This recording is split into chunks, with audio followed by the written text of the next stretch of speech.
Chapter 2: The Promise of Youth and the Weight of Becoming, Part 1. The day my higher secondary examination results were announced began like any other morning, yet I woke with a heaviness I could neither explain nor ignore. Long before the sun had fully climbed over the mountains surrounding our village, I was already awake, listening to the familiar sounds of roosters crowing, dogs barking in the distance, and the gentle murmur of people beginning another ordinary day.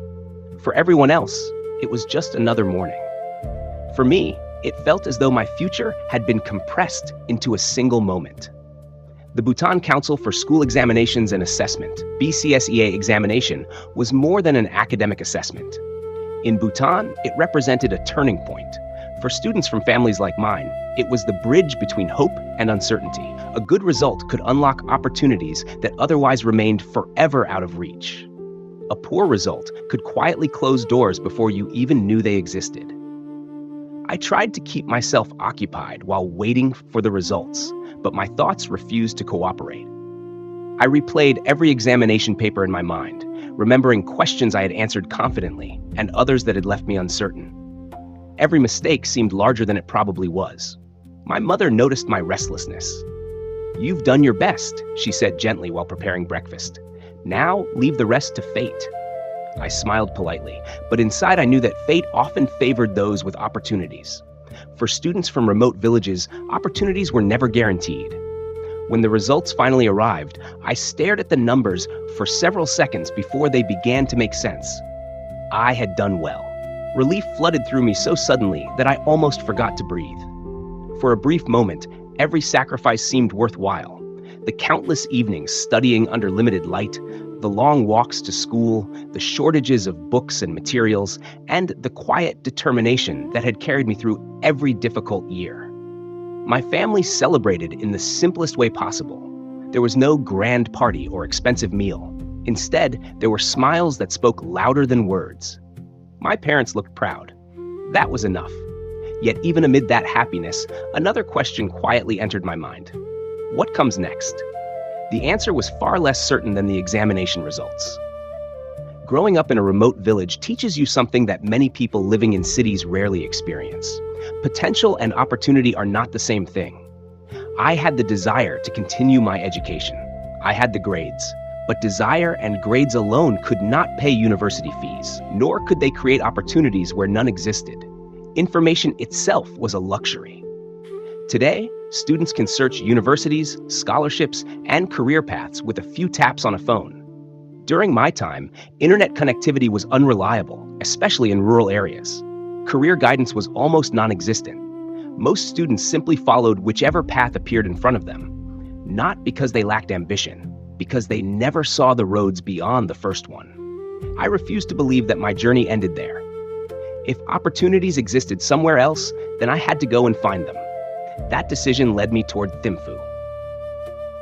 Leaving home was harder than I expected. The night before my departure, I walked through the village one last time. The mountains looked unchanged. The narrow paths I had walked since childhood remained exactly where they had always been. Children were still playing outside. Farmers were returning home after another day in the fields. Everything appeared ordinary. Yet I knew that, by the following evening, I would no longer belong entirely to this place. There is a strange sadness in leaving somewhere you love, not because you want to escape it, but because you know staying might limit the person you could become. When my parents came to see me off, neither of them spoke very much. My father wasn't someone who expressed emotion openly. Instead, he simply placed his hand on my shoulder. "Take care of yourself," he said. Those 4 words carried everything he wanted to say. My mother, as always, worried about practical things. "Don't forget to eat. Keep your clothes warm. Call whenever you can."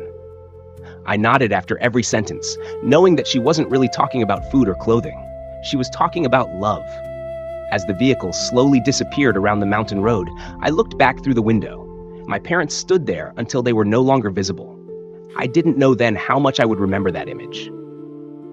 The journey to Thimphu felt like crossing into another world. The closer we came to the capital, the more everything changed. The roads became wider, traffic became heavier, buildings grew taller, people moved faster. In my village, almost everyone knew each other. In Thimphu, I was simply another face among thousands. The city fascinated me. At the same time, it intimidated me. Possibility existed everywhere. So did competition. Fortunately, I had two siblings already living there. Both of them worked long hours to support themselves. Neither had been able to pursue higher education, not because they lacked intelligence. Life had simply demanded different choices from them.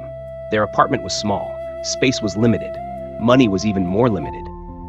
Although they welcomed me warmly, I couldn't ignore the reality that my arrival placed additional pressure on them.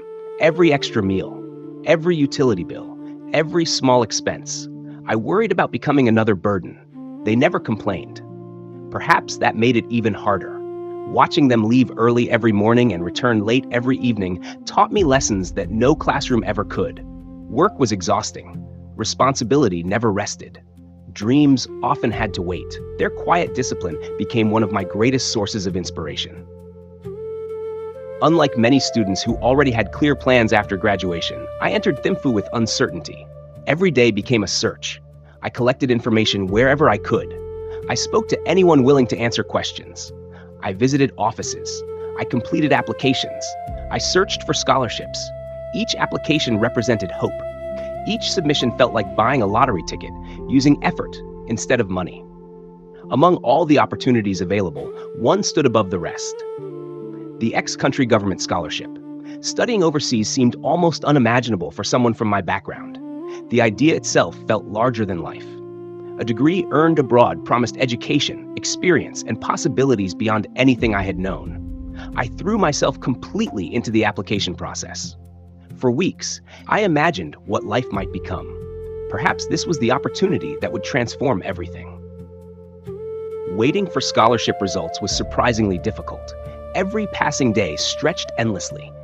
Whenever someone mentioned scholarship announcements, my heartbeat accelerated. I began imagining conversations that hadn't yet happened. I pictured myself calling home. I got it. I imagined hearing my mother's excitement. I imagined my father's quiet smile. Sometimes hope creates its own reality long before life catches up. Then the results were announced. I searched carefully through the rankings, one name after another. My eyes moved down the page. Then I found mine, ranked 71st. For a moment, I smiled. 71st. That sounded respectable. Then I noticed something else. Only 70 students had been selected. I stared at the number again. 71, one place, one single position. That tiny distance suddenly felt enormous. It wasn't simply a ranking. It became a wall. I had come close enough to touch the opportunity, but not close enough to hold it. There are disappointments that arrive dramatically. Others arrive quietly. Mine arrived in silence. I folded the paper, walked outside, and sat alone for a long time. No tears came. Not immediately. Sometimes disappointment is too large to become emotion right away. It first becomes emptiness. People often assume failure means performing poorly. My experience taught me something different. Sometimes failure means doing almost everything right. Almost. That single word haunted me. Almost selected, almost successful, almost enough. Yet life does not reward almost. It rewards outcomes. No one asks who came second when only one person wins. No one remembers rank 71 when only 70 places exist. The difference was only one number. But emotionally, it felt like an entire lifetime. Even while waiting for the ex-country results, other opportunities had begun appearing. Several in-country government scholarship offers became available. Friends encouraged me to accept them immediately. My siblings advised caution. But my mind remained fixed on the overseas scholarship. If I get selected abroad, I told myself, everything will change. Believing that, I rejected several local opportunities. At the time, it seemed logical. Why settle if something better might arrive? Looking back, I understand how dangerous that decision was. Hope can sometimes blind us to the value of certainty. Still, youth often believes tomorrow will always offer another chance. Then, unexpectedly, another opportunity emerged. An ad hoc ex-country scholarship. Only 2 positions were available. 2. The odds seemed impossible. Yet I applied anyway. By then I had learned something important. You cannot win opportunities you never attempt. The competition was intense. Every applicant carried impressive achievements. Every conversation reminded me how capable everyone else seemed. For the first time in months, doubt returned. Perhaps I simply wasn't good enough. Perhaps 71 was proof of my limits. Still, I refused to stop trying. Weeks later, the results arrived. My hands trembled slightly as I opened them. This time, my eyes immediately searched for my name. There it was. Second. I read it again. Second. Out of everyone who had applied, I had secured one of only 2 available positions. For several moments, I couldn't believe it. The disappointment of rank 71 disappeared beneath overwhelming relief.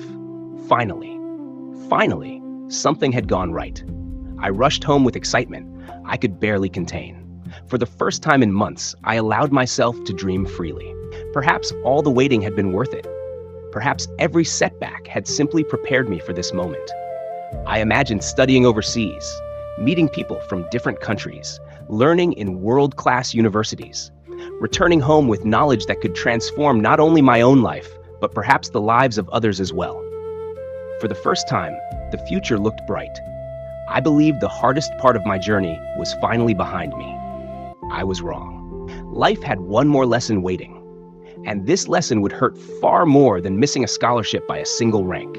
Because sometimes the greatest heartbreak is not losing an opportunity, it is finally receiving it, only to discover that life will not allow you to take it.